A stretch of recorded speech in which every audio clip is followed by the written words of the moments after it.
In today's video, I'm going to teach you how to delete a section in Todoist. If you've been organizing your tasks into sections, you may eventually find that one of those sections is no longer useful. Maybe it's from an old project you've already wrapped up, or you just want to simplify the layout of your task list. Deleting a section is quick and easy, but it's important to know exactly where to click so you don't get lost in the interface. First, open Todoist and navigate to the project that contains the section you want to remove. Take a moment to make sure you're in the correct project, especially if you use similar names across multiple projects. Within that project, look for the section header you'd like to delete. This is usually displayed as a bold label that groups a set of tasks underneath it. On the right-hand side of that section header, you'll see a small icon with 3 dots. This is often called the More Actions or Options menu. Move your cursor over to that icon and click on it.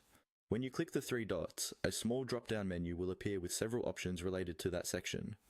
In that list of options, look for the one labeled Delete. Go ahead and click on Delete to start the process of removing the section. Depending on the version of Todoist you're using, the app may show you a confirmation prompt. This is there to help prevent accidental deletions, especially if the section contains tasks you might still need. Before you confirm, quickly review whether there are any tasks in that section that you want to keep. If there are important tasks, you may want to move them to another section or project first. Once you're sure you're ready, confirm that you want to delete the section. After you confirm, Todoist will remove the section from your project, and any tasks that were grouped under it will be handled according to how Todoist is set up at that time, often by being deleted along with the section or moved out of it. That's all there is to it. Locate the section, click the 3 dots on the section header, select Delete, and confirm.